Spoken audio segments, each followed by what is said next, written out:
Hi, love. It's Christina Arylo here, and I am here on one of the 8 most super-powered days of the year to make sure that you don't miss this opportunity to take a superpower pause, turn off the outside chatter, tune into what matters, and really make sure that how you're spending your life force and your energy and your resources is directed to what matters most for you.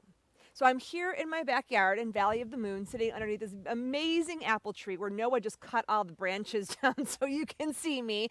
I got my little ribbons hanging from the tree. I decorated the tree. It's super magical. There's fairies hanging off of it and crystals hanging off of it and a hummingbird feeder over there.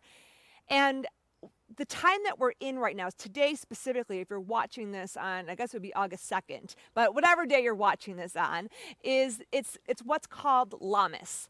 And Lammas is one of the 8 most powerful days of the year. I call them feminine superpower days, but in the kind of ancient Celtic tradition or the earth-based wisdom or divine feminine wisdom or even in sacred yogic wisdom, they've known forever that what happens about 8 times during the year as the earth energy shifts. And if you were to kind of think of it as if you were looking at a circle that had 4 points, north, west, north, south, west, and east, and then 4 points kind of in the middle, so the northwest, southwest, etc. It's like the earth turns. Some people call them the earth acupressure points. And there's the solstices and there's the equinoxes. Those are the major 4. And then there's these smaller 4, like what's happening right now on, I think it's August 2nd. Is it August 2nd, Noah, or August 1st? August 2nd. Okay, good. August 2nd. See, I'm off the linear time and I'm just on the earth time. And why this is so important and why this should matter to you if you don't know what I'm talking about is that one of the reasons we're so stressed out and we're so overwhelmed and we're so out of kilter with our heart and our soul and out of alignment is because we're not operating in harmony with the natural cycles of the earth. Yes, we know there are these seasons. If you live in the Midwest, there's, fall and there's winter and spring. And they're somewhat aligned to the actual turns of the earth. But, no matter where you live, I live in California. There's like 3 seasons here. It's not just the seasons we say on the actual linear calendar. There are these 8 major turning points. And when you know that they're happening, you slow your own rhythm down, take a breath with me. Yeah, I know. For real, take a breath. What happens is you put yourself into a more harmonious, slower rhythm like the earth moves on. And why this is important is because your inner wisdom, beloved, it doesn't work at internet speed. It's not on the Google speed. It works at the earth moves slower. And I really believe if we all just learned and remembered how to practice these 8 key turning points, we would have a lot more health and happiness and clarity and calm and centeredness. So I'm coming to you today on this one that's called Lammas. It's one of the smaller ones. And what's great about it is it's also specifically on a new moon. And a new moon is a time for just being open and surrendering and receiving and kind of pressing the restart button instead of just kind of going right into it. And Lammas is a little bit the same. It's known as the first of the 3 harvest times. So if we were farmers, we would be starting to harvest things. Now here in California, we're harvesting things all the time. But we are like farmers. We are like farmers of our own health and our own wealth and your own sacred work and your families. I like to think of all of it like a field that you're tending and growing. And this first harvest time, which comes here in August at the beginning in the northern hemisphere, and also in the southern hemisphere, although it's the opposite. It would be spring down where you're at. So it's a little bit different, but same idea when you look at the course of your year. And we're just about 3 or 4 months or so before the end of the year. And so you want to pause now at this time and really ask yourself, what is the field that you want to cultivate the remaining couple months of the year that you have? And when you pause, and I'm going to do a short but mighty meditation here for all of you. I've been doing this all year on the big days, on the equinoxes and the solstices, as well as there's a small one in May and a small one in February. And I've been doing it with 54 women that I've been taking through the feminine superpower year. And in January, we visioned together and we looked at our fields. We put our heart and soul desires in there for our sacred work, for our sacred relationship with ourself, for our sacred relationships with our others. And at these key points, we pause and we reflect. And then with intention, we choose how our life force is going to go. And it's been so powerful because it's given us permission to say no to what's extra, to say no to what doesn't matter, to say no what's not in alignment anymore, and to say yes what really is leading us forward to our highest, greatest good in the most graceful, easeful way, which isn't always feel that way. Sometimes it's really challenging. It can be really challenging. I know for a lot of us, it's pretty intense right now. And so it's more important than ever to slow down. Noah and I just got back from the ocean where we just took a 20-hour timeout, superpower pause, so that I could get clear before sitting down here with all of you. And so I'm going to ask you 3 questions and 3 inquiries and give them to you to help you really get into focus, beloved, how you're going to spend your life force and what you really want to cultivate.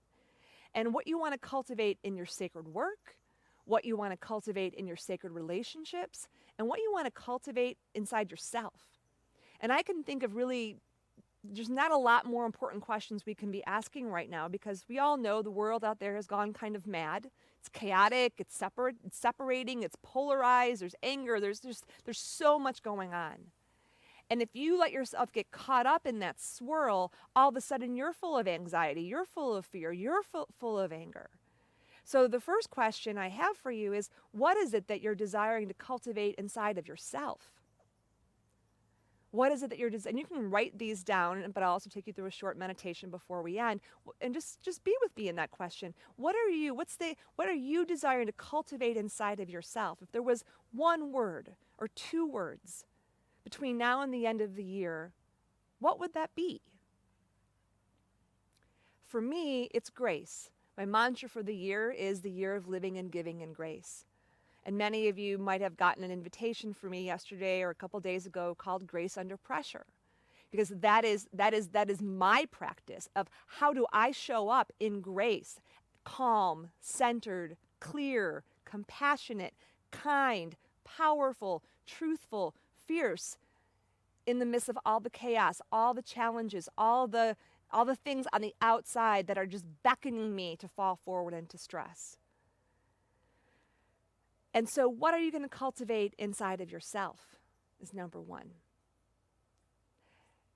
Number 2 is, what are you going to cultivate inside of your sacred relationships?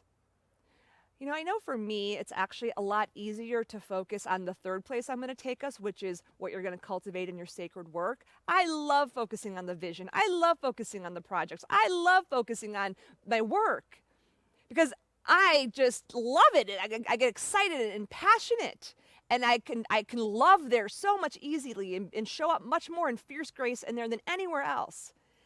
But when it comes to my relationships with Noah, with my most intimate friends, who there's always a constant opportunity for me to show up in fear, for me to show up in control, for me to show up in blame.